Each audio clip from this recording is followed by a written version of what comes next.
All right. Yeah, no kidding. So they creeps on it?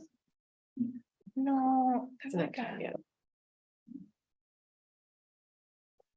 Look at, I got another You picture. didn't let from it? the refrigerator. I don't get anything.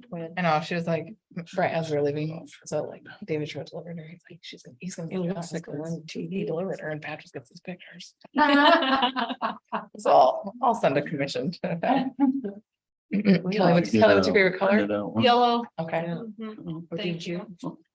I'll put in some Well, requests. see, I Okay, can't can I get get a that simply. request? Yeah. Oh, is that right? And she even talked to me. I can get part of it on my phone. She Tell her. Oh. Which is very rare. Yeah, she usually, We can bring it she's up. all about me until I'm right there and then. How You're much good, love and I then, did Yeah. did it. And she'll talk about you Paper. well after I you do leave, too. it's just when you're No, in front of her. yeah, I feel the same way. Or like, we've been running into the Ryan House boys, on our walks, because they've been at the.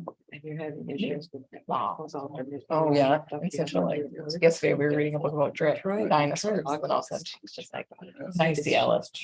Take it so much. And Ellis is 4, so that's like, even her period, she's. Oh, God. I think why do you do that? Dreaming. Yeah, so these are trans, they're like.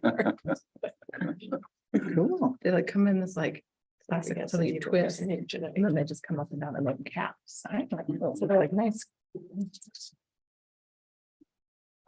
I gotta get logged in.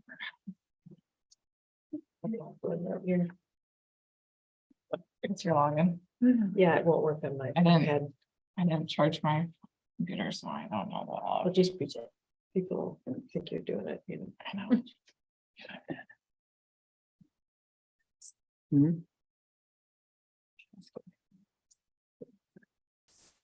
Oh, shit, it's gonna be long. Silky Russian. Yeah, but it's like a nice thick color. These are- Even though my grandkids are big, I think they would like them. I know. I think they were Kathy got them for us, but I think they're a rustic corner purchase. Like, Rustic corner. I don't know for sure, but Kathy got them for us. mhm.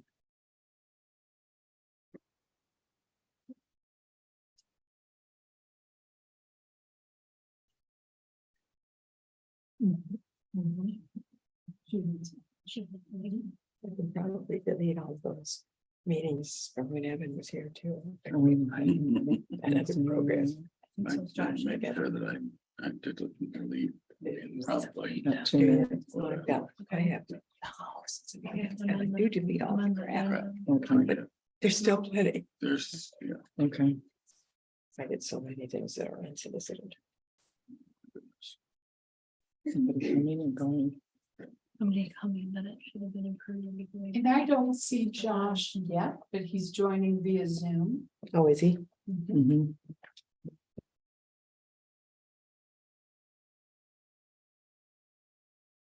It's not coming in. It's just sitting there. Oh, well. Yeah, he said he had to be out of town most of October. I have it on my phone, so we're good. Hmm? I have Are you it getting I have it anything my on phone, yours? so we're good. Mine I have it on my just stopped it. But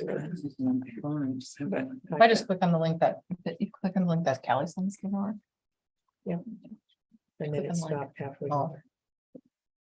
Didn't Yeah, send me mine. It's all good. What did you? No, she did Nothing. last week. Oh, But anyway. yeah. For the thing. Okay. I know. Nice new setup. Hmm? Nice. say.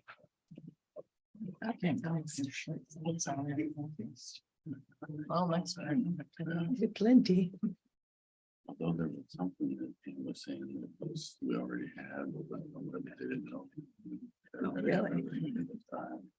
Maybe that's. Okay, we're gonna call the meeting to order with roll call vote President Ryan, here. Vice President Fox, Here. Director Berglund, Here. Director Dr. Short, Here. sorry, couldn't get out, and Director Mac. See there, No. he's not on the Zoom. Okay. Reading of the district mission vision statement by Director Fox. Our mission to challenge all students to achieve their full potential through engaging, responsive educational experiences that inspire innovation, critical thinking, and collaboration.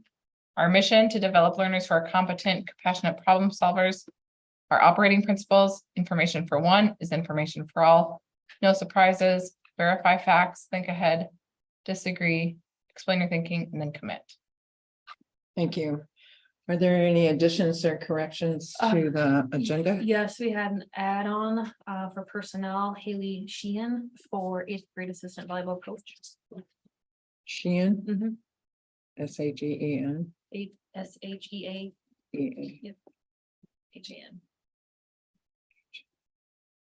Okay, can't spell. All right, thank It's you. there. Is there a motion to approve the agenda as amended? I'll make a motion to approve the agenda as amended. Second. It's been moved and seconded to approve the agenda as amended. All those in favor say aye. Aye. Opposed, say no. Passes 4-0. And tonight we have some kindergarten teachers with us to present, so. Yes, as part of our teacher quality program, when our teachers are sent to conferences, part of the agreement is they come back and share their wonderful learning, and I know they had a great time. Ladies, I'll have you step forward and share the microphone. You will need to get it within 1 inch of your chin for us to be able to hear you. And that ever popular outdoor recess voice would come in handy tonight. We're using some new technology. We want to make sure our friends at home can hear us. So if you could introduce yourselves, and then the board will be more familiar with you, and we'll get started. Okay. Is this close enough? Yes. All right, so I'm Carrie Eichenberg. I'm part of the kindergarten team that went to a conference last June. It was called Elevate Your Classroom, and we're going to share a few of our takeaways. It was a professional development for primary educators, preschool through 2nd grade. There's a huge need for professional development for primary educators. So often we sit in PD and read this passage and write a paragraph. In kindergarten, you can just draw a picture. So it's definitely a big need, and that was evidenced by the 1,300 teachers that were there with us. It was a 2-day conference in Nashville, Tennessee, and it was paid for with teacher quality funds. Another selling point was that the speakers were current teachers, instructional coaches, administrators that are working in schools. So that's a huge selling point because they've tried and true what they were teaching us. The sessions were based on research or evidence-based practice. They included anything you could think of: literacy, math, science, social emotional learning, classroom management. They were hands-on activities that modeled instructional best practice. There were some inspirational speakers like Jerry Brooks, Ron Clark, and Cuckoo Kangaroo. If you need a little entertainment, just Google that sometime, Cuckoo Kangaroo. And there were some teachers in full Cuckoo Kangaroo dress. It was interesting. And it was in Nashville, which we considered driving distance compared to New England, Austin, Texas, Phoenix, Arizona. That's where some of their other sites were. So now we'll share some of our takeaways. I'm Samantha Jacobs. I was in kindergarten before. When I signed up for this conference, I was planning on teaching kindergarten. And then at the end of the school year, I was moved to preschool. So the choices of kind of breakout sessions that I chose kind of changed based on my move, I guess. But I did take a number sense session. And one thing that I really liked about it is that it gave us ideas that we could, like, if we were in school, we could have used them tomorrow, like say activities and things that we could do to help build number sense in our kids. So things like just comparing sets, having like a secret number, so like giving a number flashcards to everybody, and you keep one, then they have to try and put them in order to figure out which one's missing. But then it also just kind of reinforced things that we were already doing, just so that was kind of reassuring, just knowing like we are doing what we do.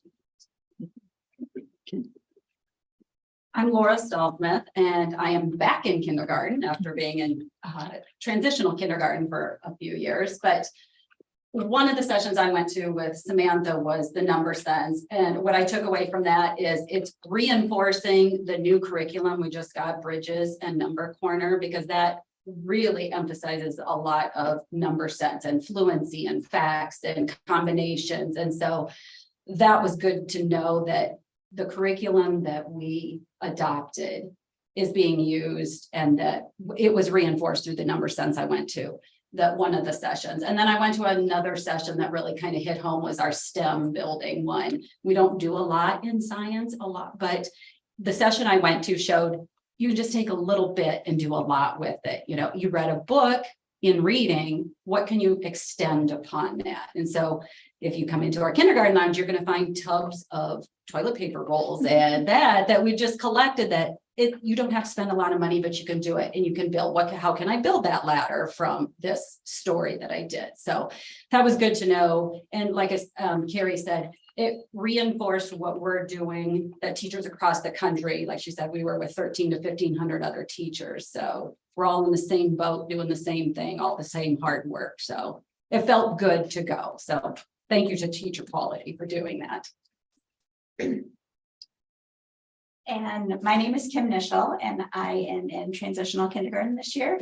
And one of the sessions I went to was kinesthetic and multisensory movement, and it was about engagement and keeping kids engaged the whole time. We know how little ones need to move all the time, so it was motions that they could do that told me that they were on track with what I was teaching and kept them on track with what they were learning. So activating their self-regulation in a way that was meaningful to them. So if you considered, like when I'm teaching the alphabet letters, so teaching the letter A, there's 4 things that you need to do. You need to show them what A looks like, the capital letter and the lowercase letter, obviously. You need to teach them the sound, but it has hand movements that go with it. So it goes along with our really great reading curriculum that we have. So when we were teaching A, we do a motion with it to tell the sound. A says ah.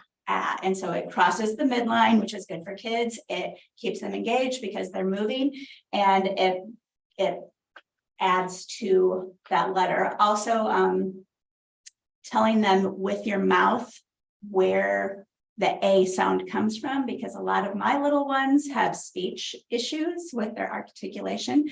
So you're actively showing them when you say A, how your mouth looks and how their mouth should look, and then they practice that. So A is ah, and my mouth is open, where when I'm saying I, the my mouth is very closed. And then of course the formation, the handwriting of A, starting at the top, slide down, starting back at the top, slide down, and then Mr. Line straight across. And then of course lowercase a, the curve around, and then straight line down, and it's a short letter. So all of those we do finger skywriting with it, and again, like I said, just all of those motions with it, and the very explicit teaching of all of the things that go with learning what the letter A is. So that was part of that. Thank you. I'm Megan Labarge, and I am newer to kindergarten. I spent most of my career in first grade, so this conference was really good just to kind of see like the primary side of things that Carrie mentioned. I also went to one of the same breakouts as Kim, which was the kinesthetic and multisensory phonics. And kind of one of the takeaways that I took from it was just like kids need tons of repetition before they get things. So like our average learner like needs 1 to 10 repetitions, but kids who are struggling need like up to 100 repetitions of something. So like when you're teaching the letter A, like you might think, oh, they've got it, but like there's certain kids that just like constantly need that like repeated in just different ways. Like you keep repeating it the same way, they might not stick. But like he gave tons of ideas of like how to repeat things and give ideas so that they can kind of encompass like different senses. So like for example, a great idea that I took away was I'll say the sound and you write it on your whiteboard. So I'll say ah, and then the kids would write A. I'll say S, you write S. So the kids are kind of like going back between like the letter sound correspondence. Another thing that I took away was like the hand motion. So like my kids are kind of getting in a routine of doing this year. So like he said, if the kids say something, you want the rest of the class to obviously listen when their peers are talking. So my kids tap their head. This means I agree. If they want to say something else, or if they want to add on, they just tap their hands, and this means say more. So like as my class is talking, I'll just see kids like doing this, you know, that they agree with what that friend is saying, or like they'll say this and I know that I can call on them because they want to say something more. And so it really has gotten my class like to listen to one another and to hear what their peers are saying, and then not just repeat back the same exact thing, but to like actually say more or add on. So that was like a really good takeaway that I took. Yeah, otherwise he just kind of made you have feel good and just reinforce things that we're doing with our phonics, like a lot of the repetition that we do in countdown. It feels like, oh man, we've done this for 3 days in a row now, but it really reinforced that kids need that, so. Okay, I attended a session called Putting the Science of Reading into Practice.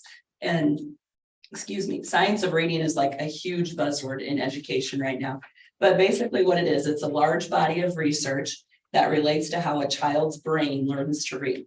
And unfortunately, we got away from that for a while, but now we're pushing really hard to get back to that.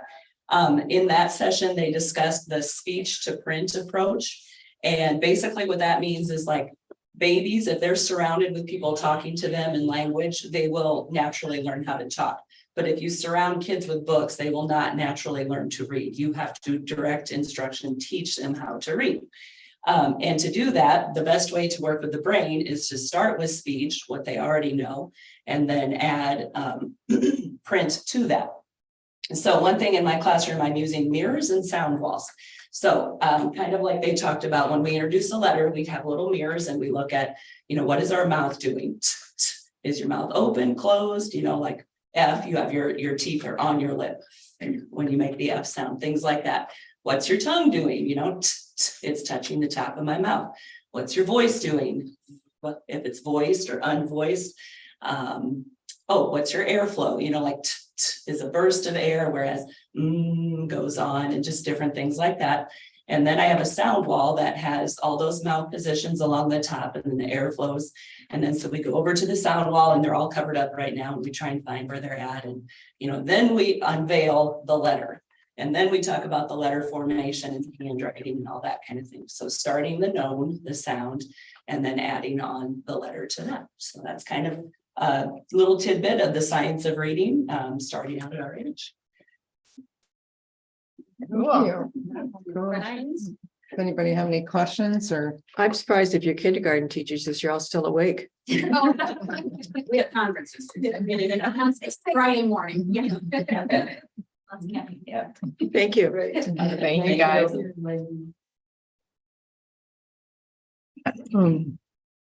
Are there I any? will say one thing, if I could add, Madam President. You bet. You notice that underneath the summary of their presentation in your agenda, there are 2 goals highlighted. One comes from our large goal area for our strategic plan, and the second comes from the Washington Elementary School goals.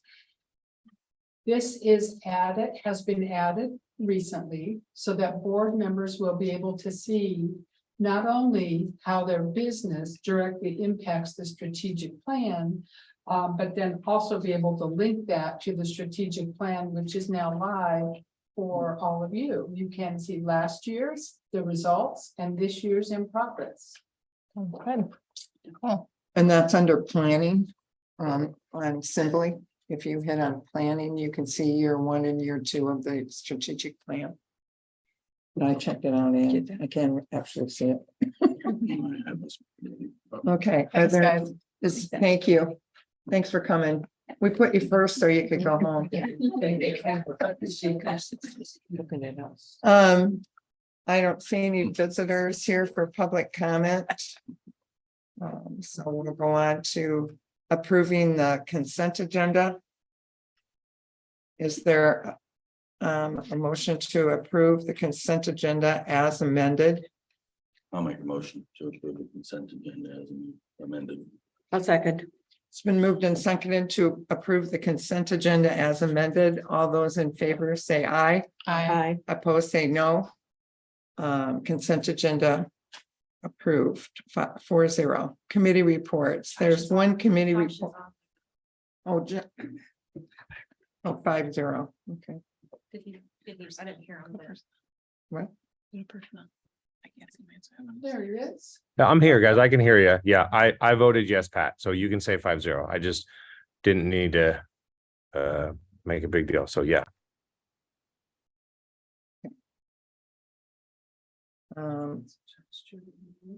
Committee reports.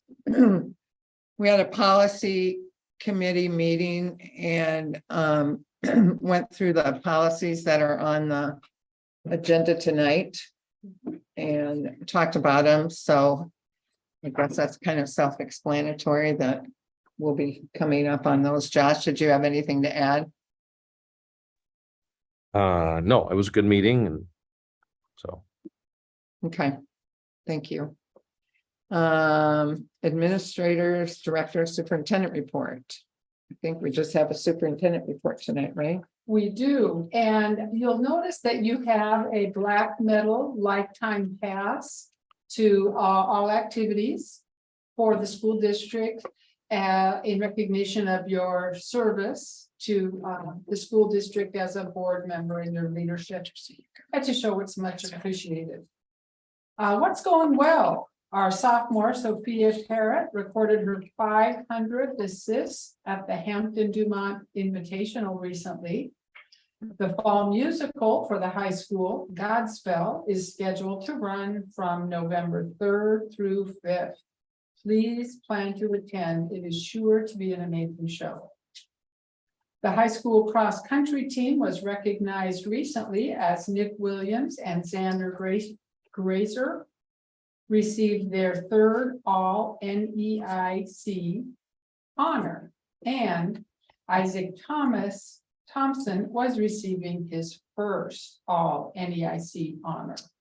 In addition, both Williams and Grazer qualified for this state competition. So we will be sending 2 of our runners on a three-peat for the 3rd year, their 3rd showing at the state competition. Other updates at the district level, District Operation Director Jerry Mitchell is in the process of getting quotes on the potential wrestling room expansion adjacent to CCHS in the area formerly used as a weight room. He will present the options to the Facilities Committee and subsequently this board in the near future. As Kelly and I were discussing this, it may also be an important presentation as part of his 5-year plan for the Finance Committee. But stay tuned. As you know, our numbers for girls wrestling are increasing. Our numbers of boys at the middle school and high school remain steady. We currently have a 6,000 square foot room on the 2nd floor of the North Grand building that we still own, and we do provide transportation for all students who are not of driving age or who do not have other transportation. Certified enrollment for this year is down by 21 students as compared to 82 students from last year. While this is good news, it is notable that the number of students enrolling out is about 30 students greater as compared to the number of students enrolling in. We have 80 students who choose, 80 students who choose to enroll to neighboring districts and 50 students who choose to enroll at Charles City. This is unusual in that historically there were about the same number of students enrolling in as enrolling out. And that has hovered on either side of 50 for the last couple of years since the legislature removed the annual deadlines for enrollment. This year, if you have any additional questions, you'll let me know. A change of this magnitude will not likely warrant any budget cuts. I'm confident to say you did a great job last year of right sizing our staff and our budget, and consultation with Callie tells us that this year will probably this will not be a year when, unless something drastic changes. We have a couple of positions still remaining open that we have been able to bank those funds. And we also have $1,200 that will be incoming from all students who choose to use ESA vouchers to go to a non-public. And that will be a substantial offset for this. So that's good news. Any questions? Okay, thank you, Ann. New business. I see somebody over to the right. I think, are you going to talk about this bus bid? Or the van bid? I didn't know. So the bus bid for special education. As you can see, it's one with air conditioning, which I believe we are renting one from another district right now. Is this true? Correct. Yep. A few board meetings ago, you passed to lease a vehicle from National Plainfield School District. We have one student that we haul to River Hills that requires above a certain temperature that we have to provide air conditioning. So with the amount of students that we take to River Hills, when that happens, we have to get 2 drivers and 2 bus aides to do that because we can't fit everybody into the vehicle that we're leasing from Nashville. So we went out and I got bids on a big enough bus that if it gets above 80, we're okay. We have air conditioning, we can stay in the same vehicle to go back and forth.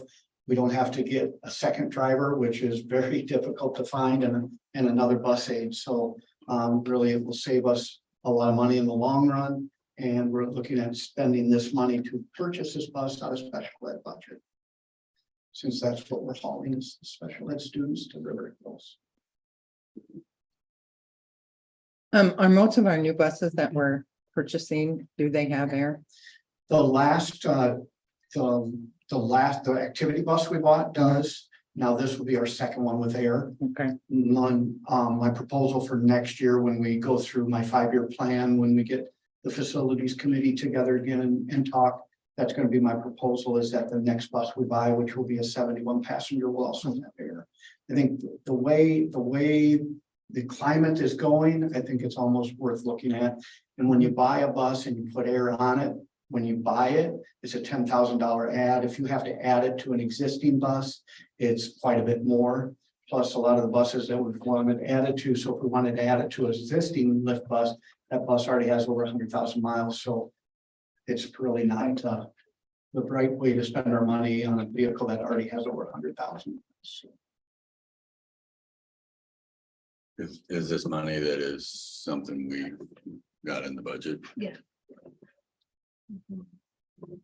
So otherwise, because it sounds like the distinction is this is being used with special ed money, so normally it would come from, Couple or. Same. so because it's, Dave, and Pebble is where we usually buy buses. In this case, because it's exclusive of a very specific need in an IEP.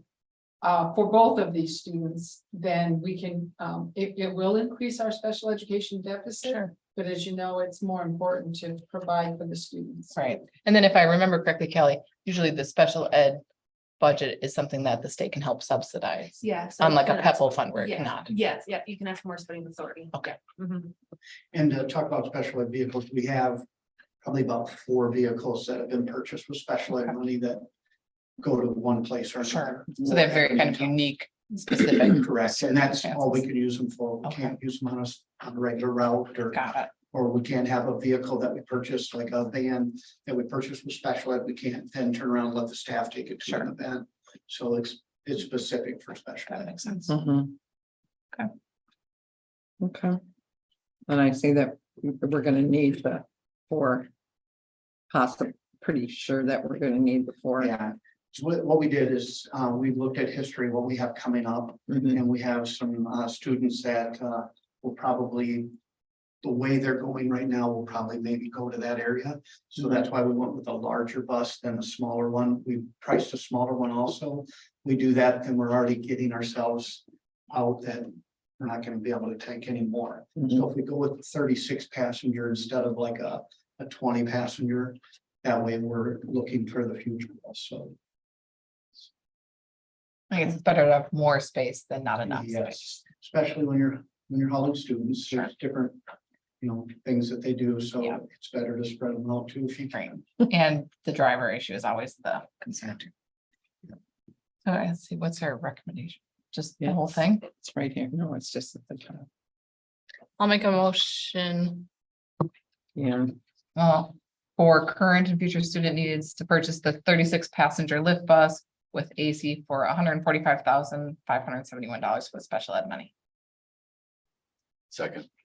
It's been moved and seconded to purchase a current purchase. 36 passenger lift bus with AC for $145,571 with special ed money. Any further discussion? All those in favor say aye. Aye. Opposed, say no. Motion passes. I'm gonna say 5-0. I can't hear Josh. Next one is for a 12-passenger van. Yep, so this one's in our Pebble Safe budget for this year to purchase. We started looking for one July 1st. And I'll give a little history on why we're purchasing a used one. So the state of Iowa did something to help out the school districts in Iowa because there's so many sports, especially in activities and bands and chorus that go places that don't have more than 12. So then you're taking a bus with 10 or 9 people because that's the biggest vehicle you had at the time. So what they did is the federal government says you can't have a new vehicle. You over 9, you have to have a bus license and it has to be bus inspected and everything. The state then said, we're going to go that you can buy a used one then and be able to drive that without a bus license. So that's what the state of Iowa did to help out the school district. They changed that rule probably back in about 2019, something like that. So we have purchased so far 2 12-passenger vans. And we have budget this year to purchase another 12-passenger van.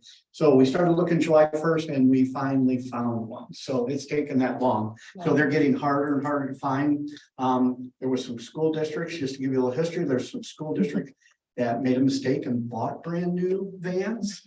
They found out when the inspector found out they were brand new, they had to sell those vans. They could not keep them. They had to sell them. We could have purchased them from them, then they would have been used. But we didn't have the money at that time, and I wish that we would because they were four-wheel drive 12-passenger vans would have been awesome. But anyway, we found a 2020. In fact, Malstead's helped me look, and they found one, so we're getting it through Malstead Motors here in town. So we're buying it local, and that's what we're proposing to get a 12-passenger. So a teacher can drive that. You don't have to be a Yep. school bus driver. Anybody can drive that. Yep, no school bus license needed. So we don't even have to have a CDL of any kind. No, so coaches, teachers, anyone can drive it.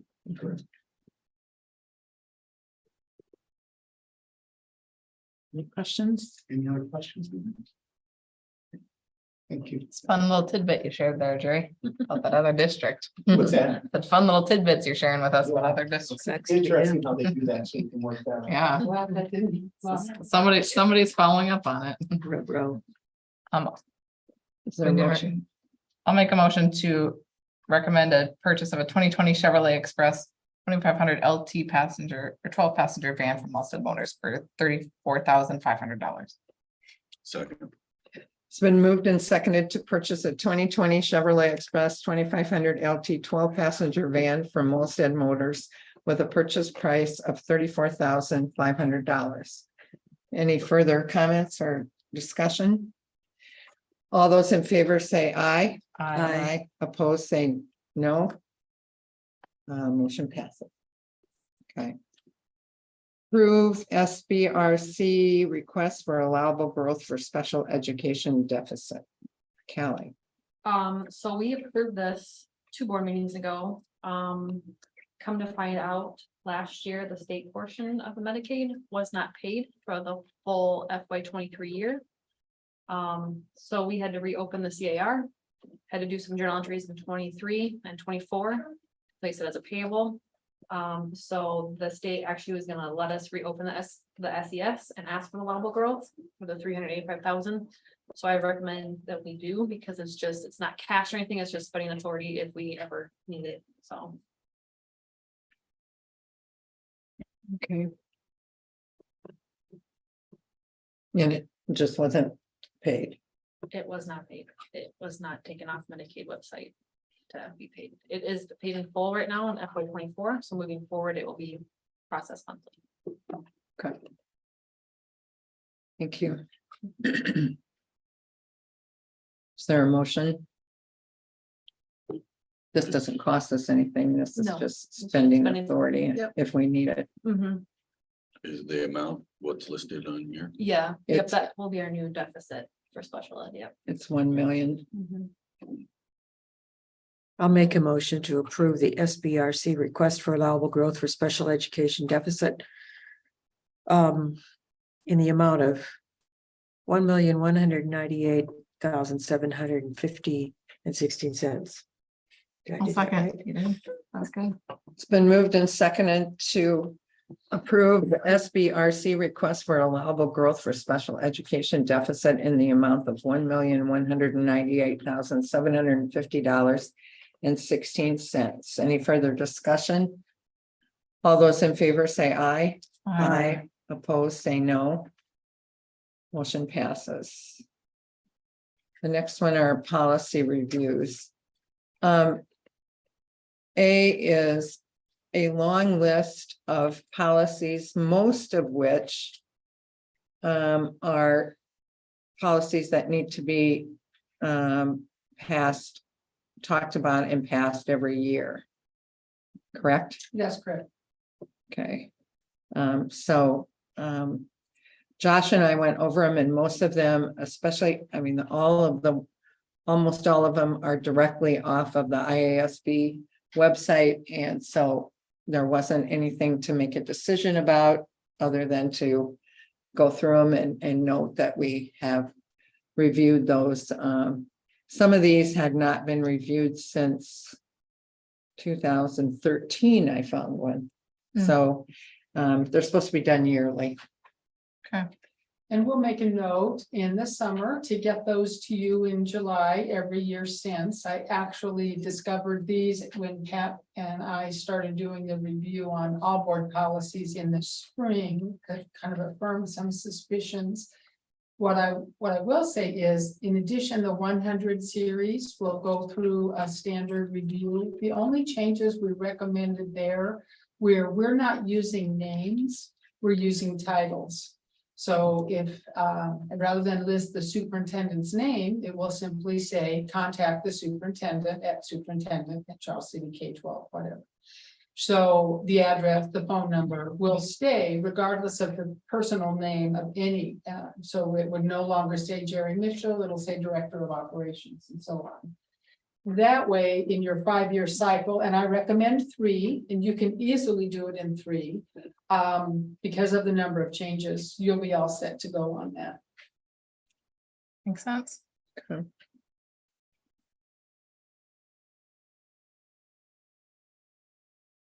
So I need a motion to approve the first reading.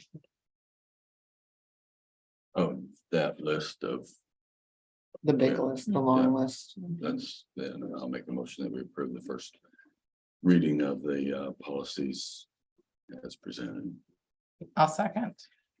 It's been moved and seconded to approve the first reading of a large group of policies that are yearly policies. Annual. Annual, yes, annual. They need to be reviewed. All those in favor say aye. Aye. Opposed, say no. Motion passes. This next policy is something that we have to, it's recommended that we do both the first and the second reading tonight because it has to do with foreign contracts and purchasing from foreign people, and we cannot get our grant for our secure interests of $50,000 per building without having this policy on our books.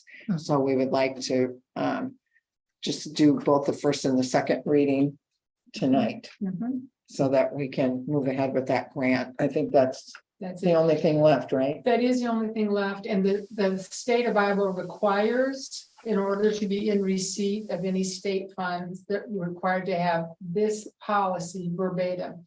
Now, we did have this policy with the exception of the very last section, which is specific to public safety, security, and government facilities and surveillance of critical infrastructure from the named companies that you can read, which I won't read aloud.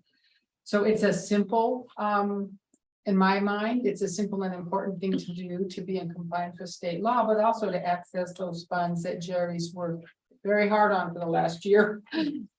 And by year, I mean year and a half. Get that.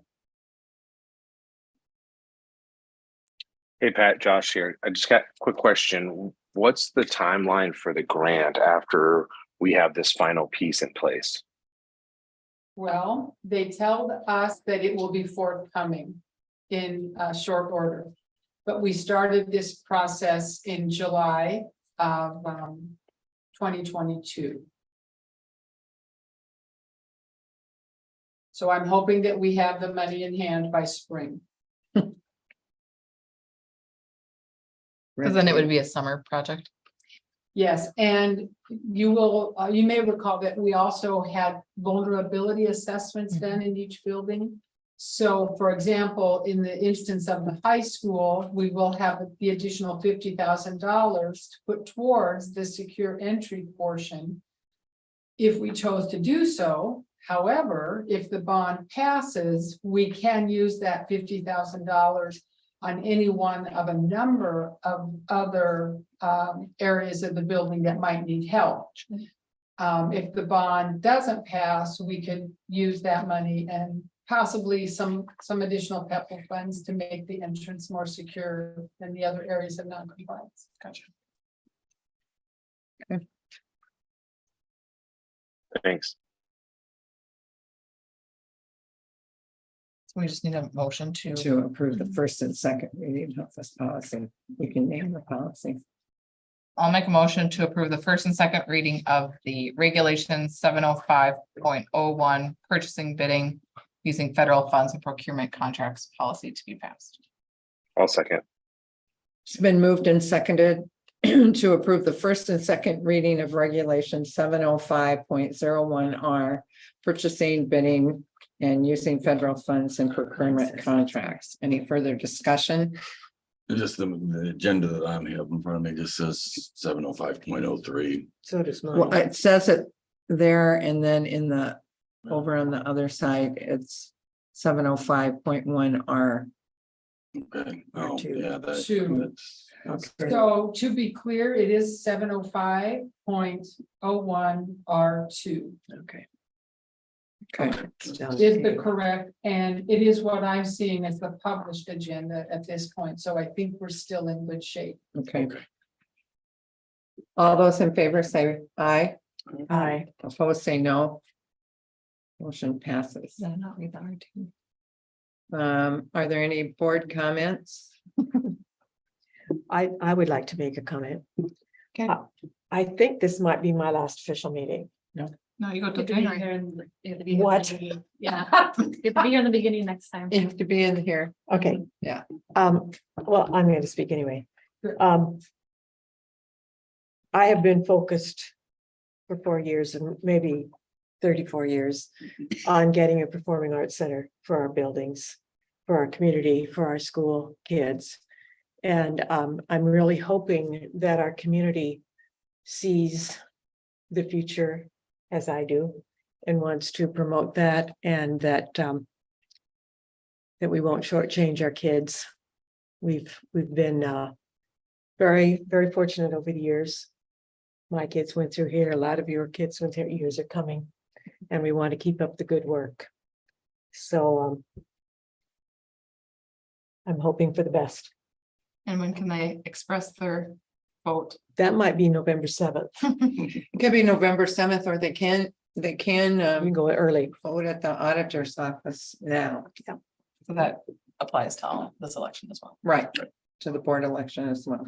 Okay. And we'll find out. And I do the city council appreciate, meeting. I appreciate everybody who's been involved with this. You're all fine folks, and I wish you the best. Thanks. Oh, we don't want you to leave, but we understand. Oh, yeah, you'll get over it. No hard feelings. Thanks, Janice. You're welcome. Okay.